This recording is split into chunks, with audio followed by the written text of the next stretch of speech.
Hello everyone, glad you could join us on Insights. My name is Nnamdi Odipo. Welcome to the program. Let me give you a quick rundown of the major issues to look forward to on this episode. We will review the essence of religious fasting and its impact on the individual and society at large. Does it align with the precepts of eat less and live longer, or are the experiences of the Christian Lent and the Islamic Ramadan purely spiritual with no nexus at all to societal harmony and growth? Well, we have two gentlemen, members of the clergy, ready to provide insight on this subject matter. We'll also take a look at the seeming rise in the impersonation of uniformed personnel and its implication for internal security in Nigeria. Well, that promises to be an interesting conversation, seeing how there are different dimensions to insecurity in Nigeria. We will discuss why impersonation of police or military armed personnel constitutes a grave danger to curbing insecurity across parts of the country. Well, now, let's get started.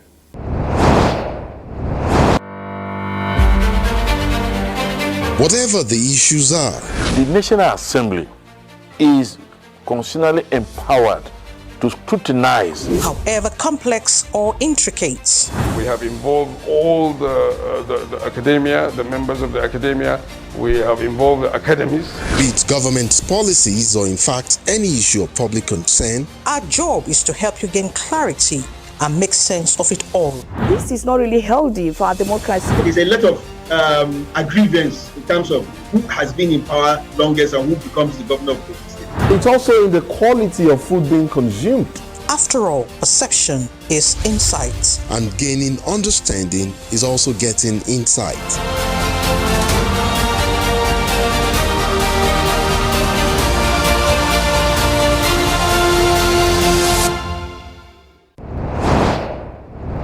Let me begin by referencing the Christian Lent, which basically ends on Easter Sunday and is seen by Christians, mostly Catholics, as a sign of sacrifice and a test of self-discipline. Well, Christians generally believe this to represent the sacrifice of Jesus Christ when he went up to the mountains to pray and fast for 40 days. That was before his crucifixion on the cross. And now to the Ramadan, rightly described as the fourth pillar of Islam. The Ramadan fast, of course, is regarded as an act of worship to attain God's conscious piety and one of submission to Allah. For Muslims, the fast is an act of deep personal worship and it means to seek a richer perception of God. Now, these two religious fasts, whether it's the Lent or the Ramadan, do they translate from personal spiritual benefits to public good, and perhaps do they have expansive national gains as well? Let me bring in my guest to give us perspective on these issues. Reverend Father Stephen Akpan is the parish priest of St. Josephine Baita Catholic Church, Jikoya in Abuja, and Imam Mustafa Agbariri is Chief Imam, Peace Court Estate Central Mosque in Lokogoma, Abuja. Gentlemen, I'd like to welcome you both to Insight. Thank you so much for coming on the program. Thank you. Imam? Thank you for having me. Great. So I think I'll start with Reverend Father. Father, I recall how it was that at the end of 40 days of fasting by Jesus Christ, of course, that was when he now started his public ministry. So it does seem like sacrifice, self-discipline and reflection are prerequisites for greater spiritual growth and for perhaps a better experience and relationship with God. Are they also tenable for even the tasks of ministration like they were for Jesus Christ, for Christians these days? Well, fasting, prayer, and almsgiving are not just having private or individual benefits. It has even also communitarian benefits. Communitarian? Communitarian. Community. Yeah, community. It has a communitarian benefit. Besides helping the person who is fasting to mortify himself, deny himself, it gives the person the opportunity to control the flesh. And when you are able to control the flesh, it gives a better credence to the spirit. It sets the spirit free and also affects whatever you do, affects the community as a whole. You start as an individual, but it goes further to affect the community. Of course, while you are fasting, you cannot be a partner to sin or crime. When you are fasting, you cannot be a partner to what is inimical to the community or the society. You will surely want to be closer to God, because it is the opportunity that we have to create a better relationship or deepen our relationship, not only with ourselves, not only with our neighbors, but also with God. And of course, if you truly love God, there are certain things that must be avoided. Sin should be one of them. Bad treatment of others will be one of them. And bad attitude of life will definitely be one of them. So fasting, and of course, these are virtues. These are things that transcend self. I mean, you want to be good to your neighbor. That's beyond going beyond yourself and impacting on other people's lives. You want to be good to others. It means sacrificing certain things for somebody else's benefit. Am I right? You're correct. You're correct. Definitely, fasting helps you do that. Prayer helps you do that. Almsgiving helps you do that. Imam, let me just cross over to you now. I feel and I sense that it's somewhat the same for Muslims, and I sense that the Ramadan, though a period of sacrifice and inspiration for the faithful, is also a period of temptation. I somewhat suspect. How do Muslims reconcile, these with submission to the will of Allah as well, especially during Ramadan? Well, it can never be better introduced than what my other colleague has said about the fasting. Fasting is a denier of those lustful dispositions that the flesh will have in human beings. When you deny yourself of all those things, you see that you're creating a better relationship with your Creator, Almighty Allah. And that is exactly what Muslims are going through now.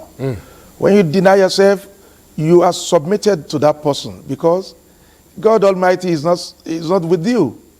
But you are conscious of Him internally and innerly, to the effect that, yes, He is seeing you. You won't take water, you won't take food, you will not have any cohabitations with your partners. With that, you are creating a better connection. That is why it is said in one of the narrations of the Prophet that Allah says that kullu amal ibn Adam illa lahu illa sawm, as-sawmu li wa ana ajzi bihi. All the deeds of human beings are for them. When you pray, you're praying for yourself. When you also go to Hajj, of course, you are going to have benefits, because when you come back, somebody will be calling you Alaji. When you also give alms, it is a kind of connection you are creating between yourself and the downtrodden. But fasting is for yourself, and it is for Allah. Allah says, it is mine, and I'm the one that can give the recompense. Imam, I do have one dua for you. Yes. When I was doing my research on the Ramadan, I actually came across this dua for guidance. It's actually written in Arabic, but I do have the English translation here. I would like to read out this translation. It says, "O Allah, show me guidance as guidance, and allow me to follow it. And show me error as error, and allow me to avoid it." Yes. It raises a key issue of mindset during fasting. And goes back to this original question that I asked about reconciling, these desires that you've talked about sacrifice. Yes. You've talked about reconciling that desire, as a believer to total submission to Allah's will. Yes. Yes, that is what you just said is what I read in Arabic as Allahumma arinil haqqa haqqan warzuqni ittiba'ahu wa arinil kadhiba kadhiban wa arzuqni al-infiragha anhu. It means that you want God to show you the truth as the truth, so that you have the wherewithal of following it. So, and that is exactly what we are practicalizing in Ramadan. Ramadan will tame all the lustful disposition in you, like I said the other time. You will not be able to do sins. My colleague said it the other time. You won't create harmful dispositions against your neighbors, against your communities. You create peace, because a fasting person will not fight. In fact, it is reported in the hadiths that when you meet a person that is engaging you in serious arguments, what you are going to say at that point in time is, and I saw him, I am fasting. I am not going to engage you in any crisis, disposition. So these are the benefits of fasting in terms of deepening your own relationship and your connection with your Lord, Creator Allah, subhanahu wa ta'ala. I am quite intrigued because, I mean, religious fasting has been with us, like, some would say almost forever. I mean, since the onset of religion, they've been there and they've been observed. And Imam, you talk about this self-denial, self-discipline. Father here talked about, I mean, the whole experience bringing us closer to our Maker, to God, making us more open to, those good virtues and, godly virtues, I should say. Let's relate that to current times and, our society and things happening around us. And Father, maybe I'd like for you to come in here. I mean, okay. we do all of this.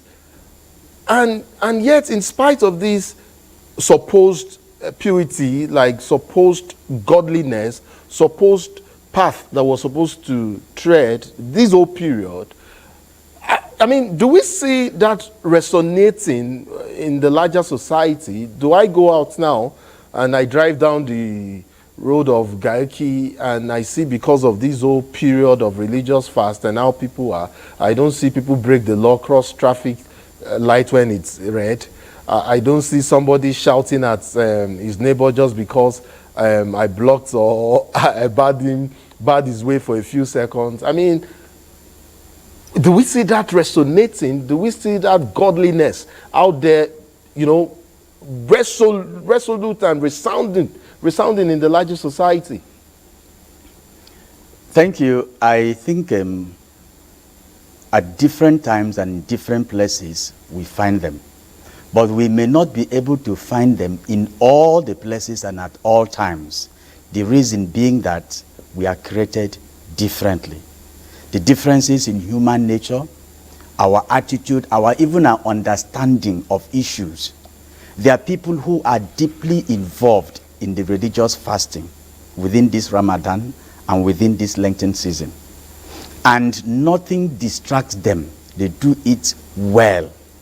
But there are people, despite the fact that they are actually doing well too, they are still also not backing off the challenges and the lure and desires for sin and all others.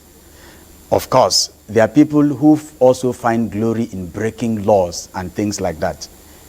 It is very common, which we see. You find people who are fasting, who drive and even tell people, shege, waka, while they are driving. They curse people, yet they are fasting, yet they are praying. But we should not allow the little that we find to take away the glory of the large part.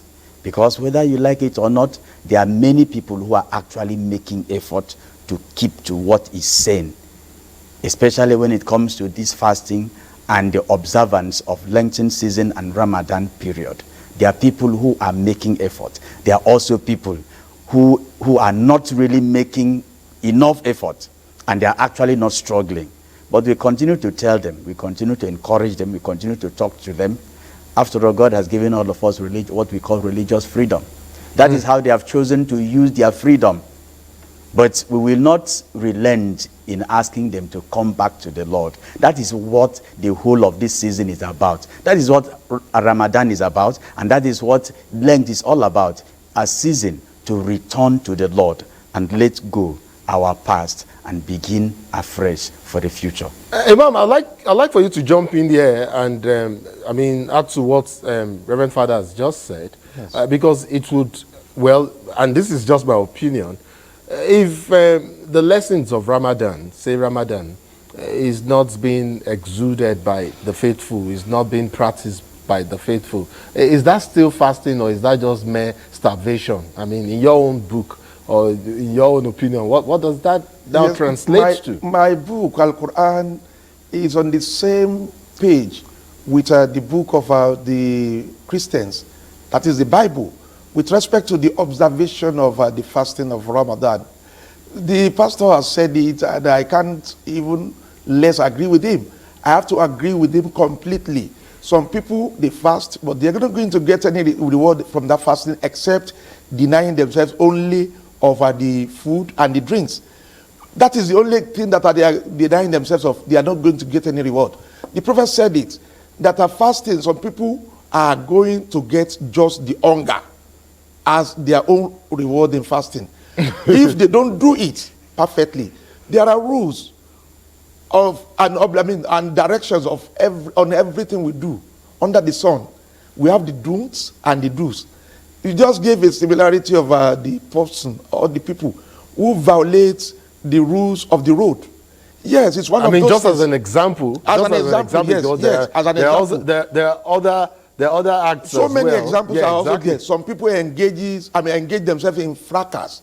Some people abuse themselves, just like the word uwaka, orioda, on the road. All these put together, they are the vitiating elements of fasting. Your fasting will not be accepted if you don't adhere strictly to the rules of fasting.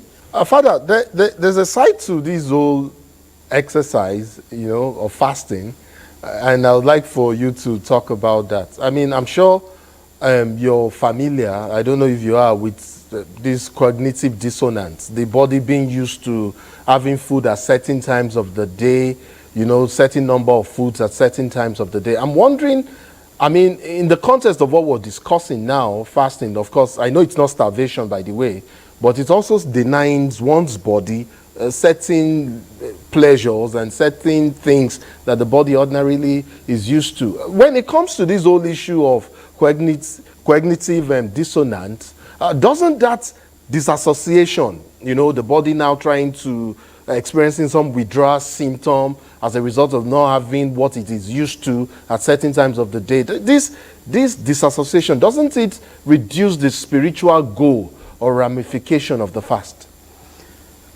Actually, when the person is struggling with self, and the person's mind is not really now focused on the core essence of the fast, because that person is probably experiencing a cognitive dissonance.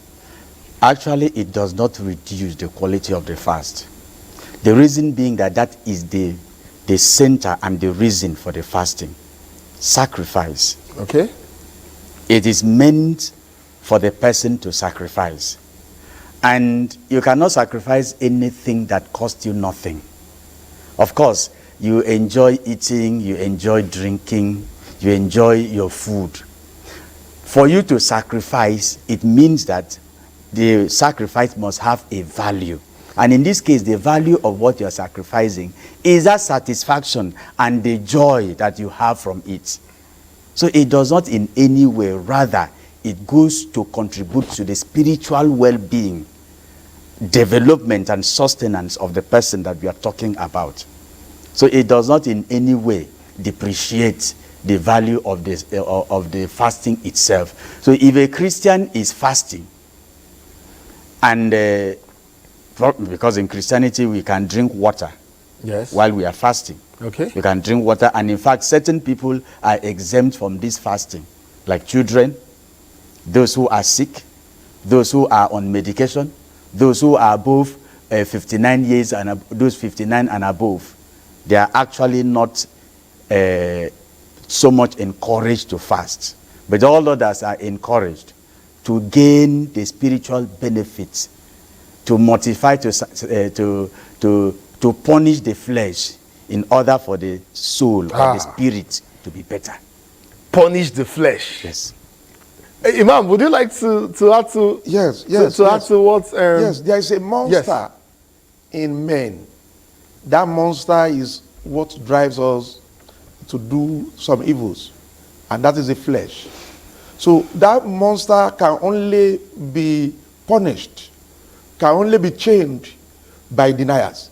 When you deny the monster of the luxuries, of course you see that the soul will now have connectivity, direct connectivity with God Almighty.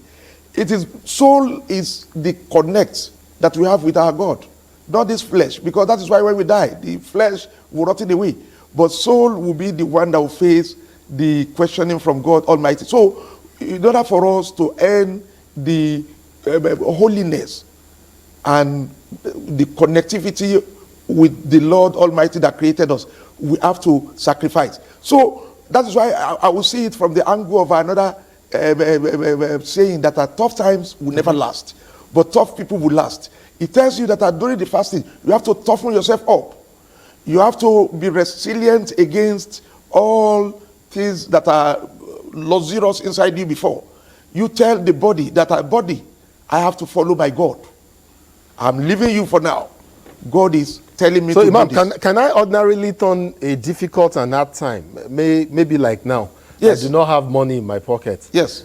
to buy food. Yes. Can I turn it into a fast? No, you cannot turn that into But fasting. I'm But also let me tell you, denying. I'm also denying myself certain things now. Things Yes. are difficult for me. No, so I'm for saying, Ramadan. okay, this difficult time, I will turn you to a fast. Let me deny my body now. Yes. From having this food. you know Ramadan because I don't has, have money. So Ramadan has its own time. So whether you like it or you don't like it, you have to fast during Ramadan. We also have people that are exempted. The young, the old, the aliens, they are exempted. Yes, like what the Reverend Father said. But at times when you don't have, you can say, yes, God, that is after Ramadan. God, I want to sacrifice because I don't have. Give me the reward of not having. And use that to also pray to him to provide for you. So the issue of difficulties we are going to now, I want to talk from the side of the psychology. yes. About Ramadan and our harrowing times now. Okay. It's about resilience. It's about developing discipline when you don't have. It's about being able to withstand the rough time, the tough time. Withstand it. You'll see that they won't last. Before you know, they're going to be a light at the end of the tunnel. God is also speaking to us that we should learn how to reduce our consumptions. We are consuming nation. We consume too much. He's telling you that you can live with little. It's not that you must have many and plenty. When you have little, you can live with it. He's telling you that you can as well share with others.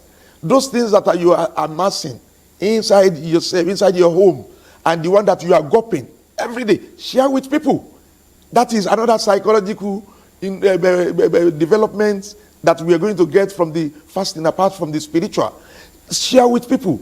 Also love people. Yeah, because I Also was just going to say, I was Yes. waiting for you to touch on this, because I'm sure you realize, and like most of us know, that there are families currently struggling with how to get food now just on their table. And then here comes Ramadan, a period of sacrifice, a Yes. period of self-reflection. Yes. And they engage in this service to God, of course. Yes. And looking onto Allah's face also for reward.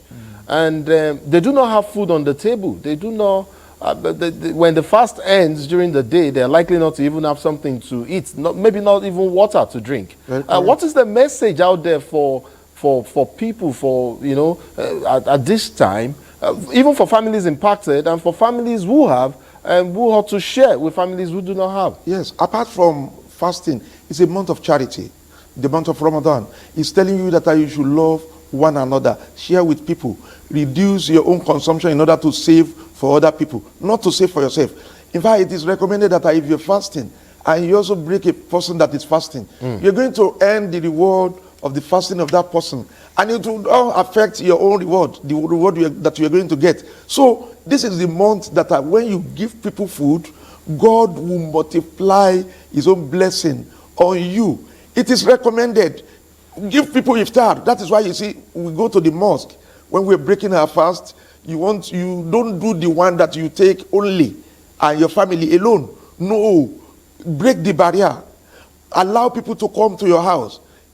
encourage them to eat with you. When they are going, also provide for them. So I'd like to come to you, Father. I mean, when we started this whole conversation, there was something you said, and I thought it was quite striking. And that was how quickly, I was intrigued at how quickly you linked Lenten season, religious fasting, to having not just self-benefits, but then having a more expansive community benefits. I don't know, Father, there's an angle to this whole discourse I'd like for us to talk about. Are you familiar with the story of the priest and the drunk?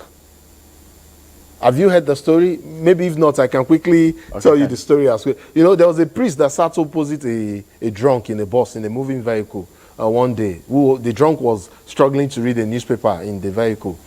At some point, the drunk asked in a slurred voice and asked the father, that is, Father, what is arthritis? The priest, who obviously had seen the drunk and how he was struggling, saw this as an opportunity to admonish the drunk for what he was, and answered him by saying, well, arthritis is an affliction caused after years of being drunk while engaging in various negative behaviors like habitual smoking, prostitution certainly, and having binges and all of that. The drunk just shouted unconvincingly and continued struggling with the paper. A while later, the priest now asked the drunk, how long have you had arthritis?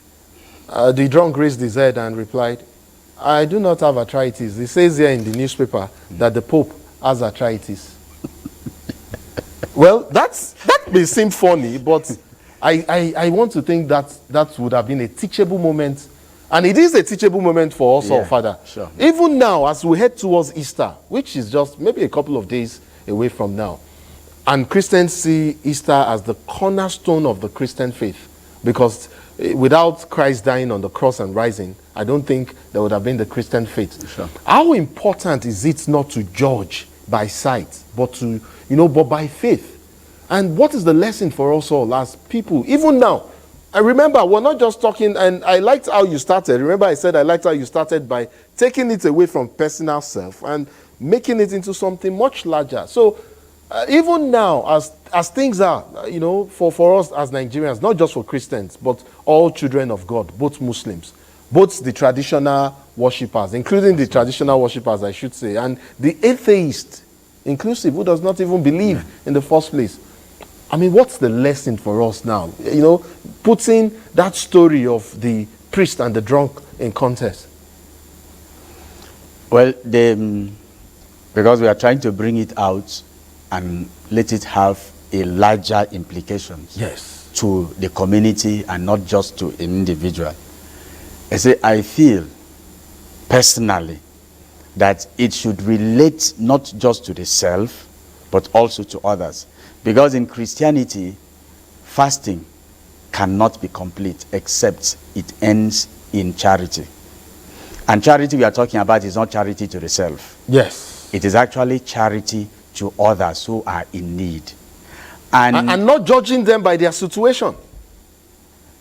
That's the linkage I want you to establish, Father. I'd like for you, in explaining all of these, I mean, remember the story of the priest and the drunk now. And as Christians, the Bible says, do not judge by sight.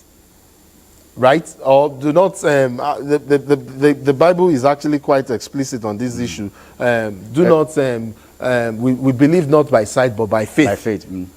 You understand? I would like for you to now link that. I mean, take this as your pulpit now and preach to your viewer and tell them, look, this is the period where you do not judge. This is the period of charity. Considering all that is happening, Father, you have a couple. My director just said you have like 60 seconds to round off. Thank you. About that. It is the answer is very simple. Yes. Because judging by what you see, by sight, may not actually be the real truth and the reality that should be judged from, that is on ground. You should also judge by the faith that we have. Yes. When you think of the faith, you really need to know the different situation of people. Is these people actually in need and needs charity, or does this person not need? So you consider all those things, and it's not just by seeing the person you conclude that this person is in need, but You may live with them. You may see them. You may experience them. You are with their relatives. Their relatives may tell you, and people have told you about them. Besides, there are some people that once you look at them, you know the situation and the state of this person. So that is the situation. So when you're helping, you help. You help. You just know that you are not actually helping that person. You're helping God.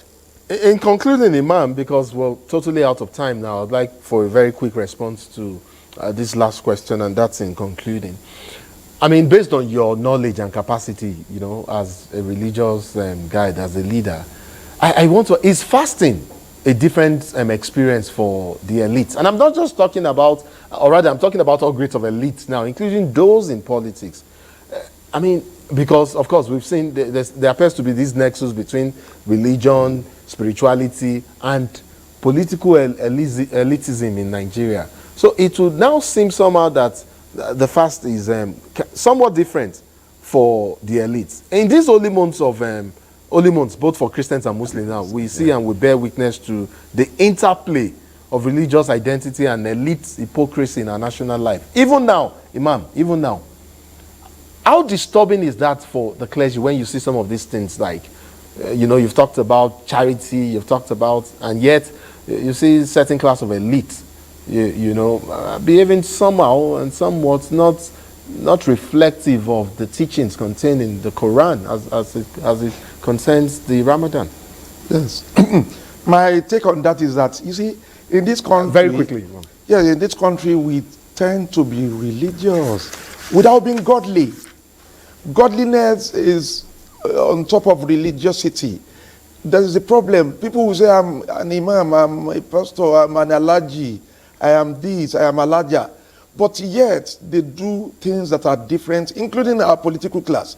They do things that are different to the teachings of the religion. So, to me, we have to adhere strictly, lock, stock, and barrel to all the teachings of the Holy Prophet Muhammad and the Jesus Christ, the Lord. So we have to adhere strictly to their teachings in order for us to earn God's blessing, for Him to be pleased with us. So that is the disconnect. That is the area that is polarizing us from religiosity and godliness. Our own attitude is what is polarizing us. And if we bring our attitude within the compass of religion, we'll see that I will earn Allah's mercy. I would have loved for us to go on and on and on, because I can assure you I am not bored in any way. And I want to also think and believe that our viewer has found this quite engaging. Yes, indeed, we're very religious people, but I mean, Imam, you just said something quite profound there. It shouldn't be about religion, it should be about godliness. And I think that's a rather profound statement. I'd like to thank you both, Reverend Father Stephen Akpan, Parish Priest St. Josephine, Bahita Catholic Church, Jikoya in Abuja, and Imam Mustafa Agwerere, Chief Imam, Peace Court Estate, Central Mosque, Lokogoma, Abuja. I'd like to thank you both for your deep insight on this issue. I mean, this is wishing that the gains of the fasting, which we are all part of, you know, in these holy months, will impact on us all as a nation and for our greater good. I'd like to thank you both for coming on Inside. Father, thank you for coming. Thank you very much. Imam, thank you for coming. Thank you for having me. Great. Well, now to our next conversation. While sections 484 of the Criminal Code Act speaks to the general issue of impersonation in Nigeria, sections 251 of the Criminal Code Act is specific on bringing contempt on the uniform. It simply states that any person who, not being a person serving in any of the armed or police forces of Nigeria, wears the uniform of any of these forces or any dress having the appearance or bearing any of the regimental or other distinctive marks of any such uniform, in any such manner or in any such circumstances as to be likely to bring contempt on that uniform, or employs any other person so to wear such uniform or dress, is guilty of a simple offense and is liable to imprisonment for 3 months or a fine of 40,000 naira. I should say 40,000 naira if I'm not mistaken. Why that is the law, the trend is unrelenting, with many cases of impersonation of police or military officers often captured in the news, whether it's on mainstream media or the social media. Well, now let's talk about the varying dimensions to this issue in terms of internal security. My guest is Chikwe Udensi. Is that correct? Udensi? Chikwe Udensi, yes. Udensi, a fellow of the Chartered Institute of Forensic and Certified Fraud Investigator of Nigeria and a systems consultant, Interpol National Central Bureau here in Abuja. I'd like to welcome you to Insight. Welcome, sir. Thank you very much. Thanks for having me. Great, fantastic. It's actually good to have you here. Well, let's begin with perhaps the most basic in terms of the security implication of this trend and the lapses that criminals have often exploited and continue to take advantage of by impersonating uniformed personnel. How dangerously close have we come, or could we come if this trend is not cut down in its prime? Seeing some of what we have seen and what we have heard criminal elements do while dressed while dressed as uniformed personnel or impersonating uniformed officers. How deeply ingrained has this become in our society, and why should the trend be controlled? It's become a big problem, a very massive problem. This is because almost all security agencies, all personnel of security agencies in the country are all sitting within the communities doing internal security. It ought not to be that way. Which is an aberration. It is an aberration. Internal security are often essentially the job of the police, the Nigerian police force in our own case. And their job ought not to have crossbreeds of duty. But that's exactly what we have today. For you to see the military on the streets in most countries of the world, that is where there is a very serious breach, security breach. That is when you see the military. That is when you see other agencies on the streets. But here in Nigeria, all agencies are doing internal security. And that multi-facial attitude of everybody being within the armed forces, being within the security forces, it creates a problem. And if we don't find a way to curb it, so it makes it more susceptible to being, officers now being impersonated. Is that what you're trying to say? Absolutely. I get that it's an aberration according to our laws, but certain exigencies have made it have made it almost compulsory for the military to intervene in internal security issues. Well, isn't that why they are there? You are now saying that this is may also be responsible for why we're seeing a seeming rise in the incidents of impersonation of armed military personnel. Well, that is the problem we have. The sustainability of everybody having to wear, especially the camouflage we have today. You can see that within the armed forces, there's one simple camouflage. That same camouflage is also worn by the Nigerian police force. It creates some semblance of confusion. It sends a very wrong message. And it allows the general public a free flow of the use of this camouflage, which creates enormous problem in the society. What we are saying is very simple.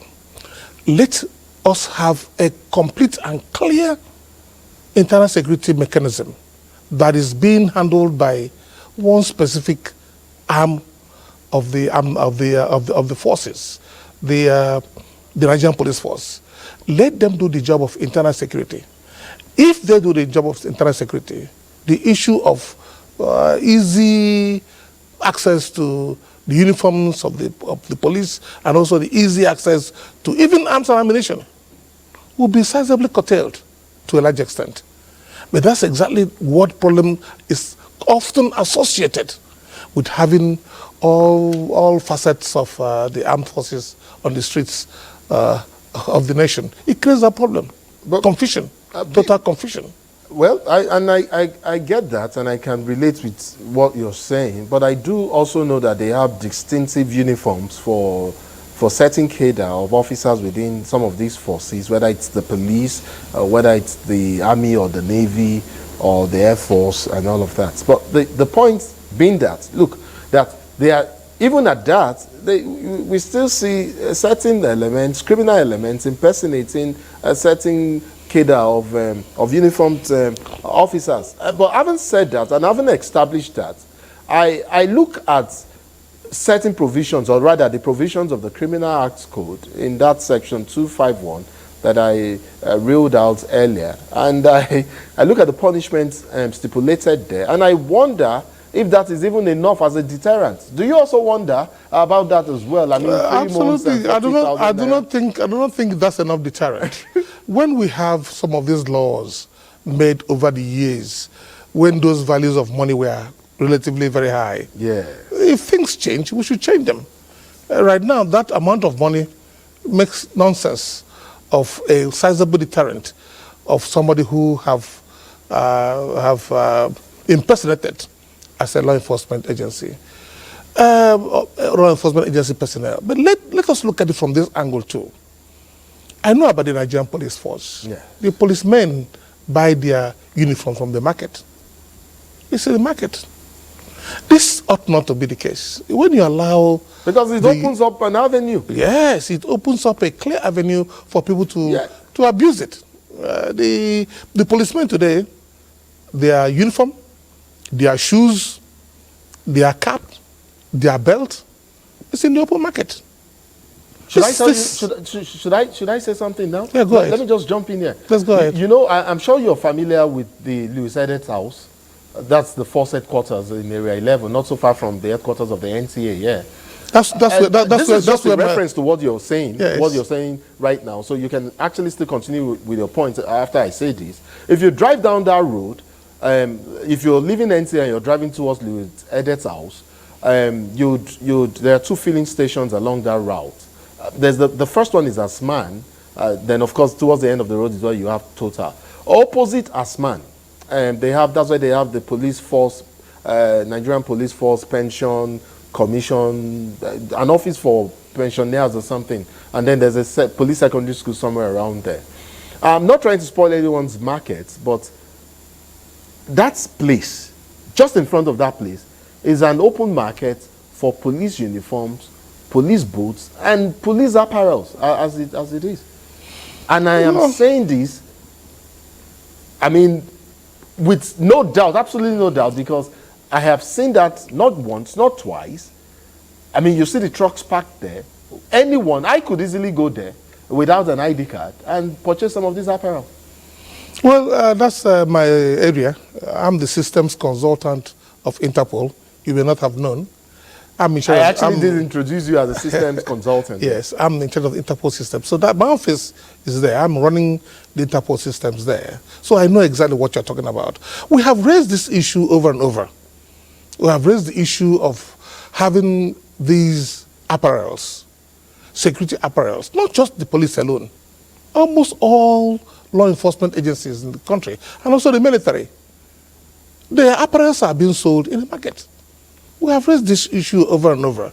If you make it a matter for public consumption, the public will consume it. That is simple. If you make it a matter where you have to belong to be able to find access or have access to it, then it becomes a difficult thing for people to have access in the first instance. So whosoever makes it available to them has broken the law in the first instance. So you have that tendency to conserve the apparel itself from public consumption. But today, that's different. It is everywhere. The police, the uniforms everywhere in the market, the Air Force, Navy, immigration, customs, just name it. Everybody's apparel is in the marketplace. So if it's in the marketplace, it simply means it's for public consumption. That's exactly where the problem starts from.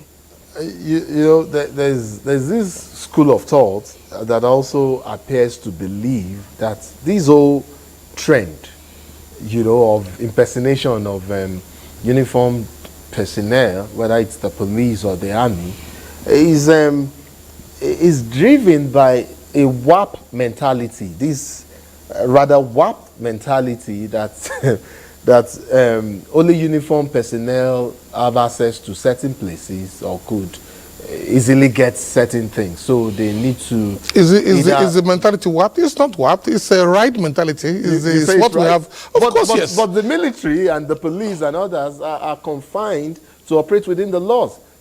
Well, they ought to operate within the laws. They ought to stand in queue. Take for example. Maybe perhaps this derives from years of military rule in Nigeria, and I haven't seen how the military operated over time.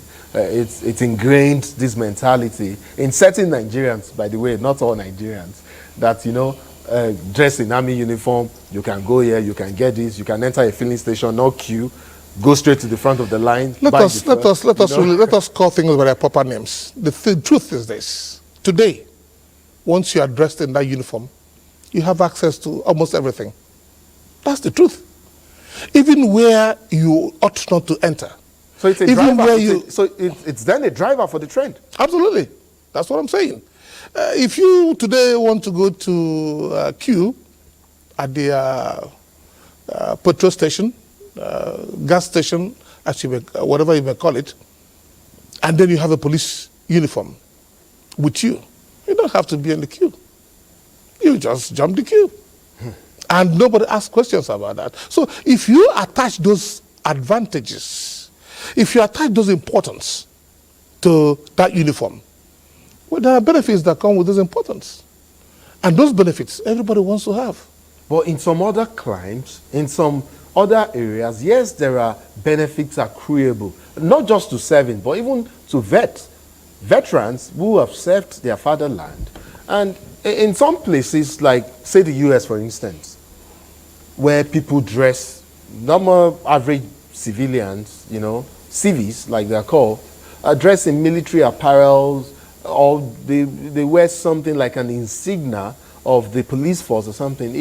It shows a love for servicemen. But that's not the case here. Yeah, it's not the case here. Well, in America, for example, you just mentioned, wearing of those camouflage or military uniforms is not illegal. It is it's open, it's general. I remember there was an incident of a young man who just came back from America, and during the electionary period in my locality, he was wearing some of those camouflages. He had a big problem with law enforcement.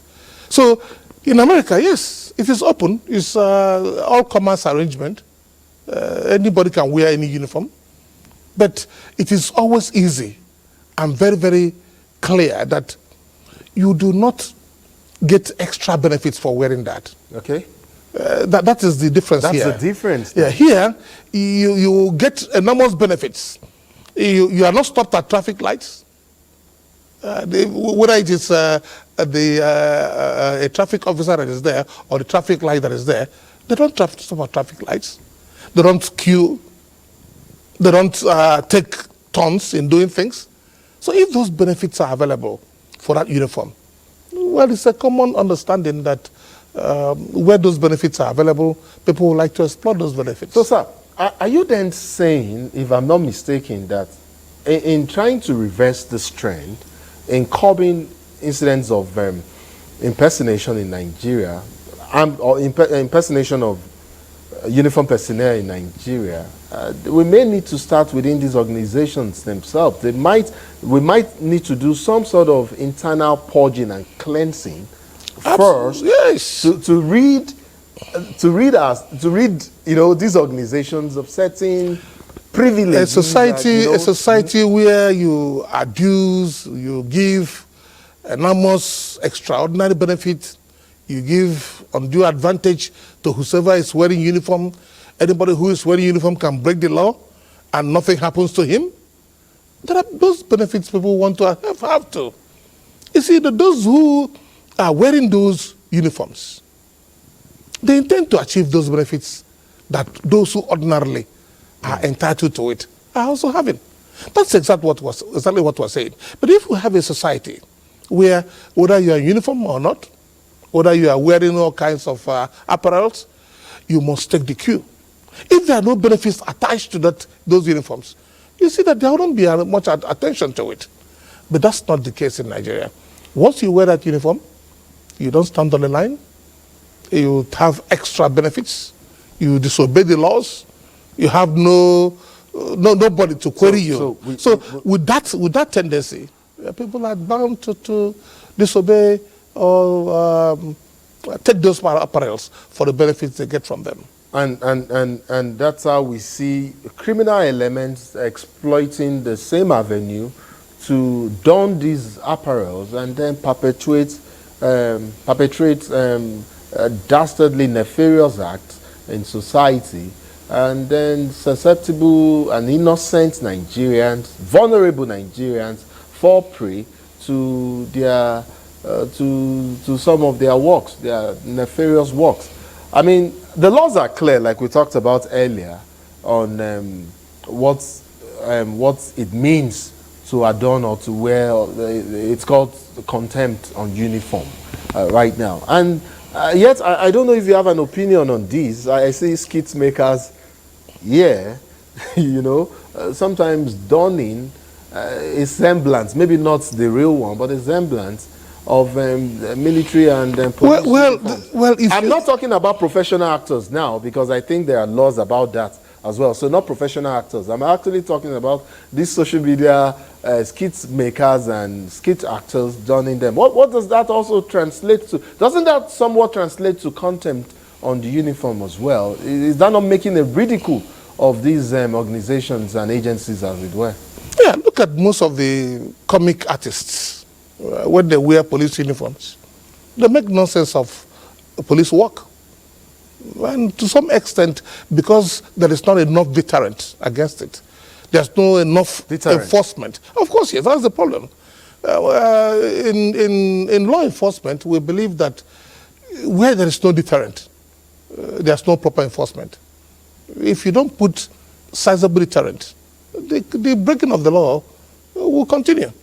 So if you see most of the movies, and whether they are professional movie stars or those that hack on these sites, fly-by-night ones, whichever it is, you will see that police uniforms have been worn, even with ranks, police ranks on them, and creating those problems that are associated with not knowing who the real one is and who the fake one is. So we have this problem on our hands. And I see the possibility of the problem also expanding to the states, even when we do, if eventually we do go ahead and get state police, even at that level.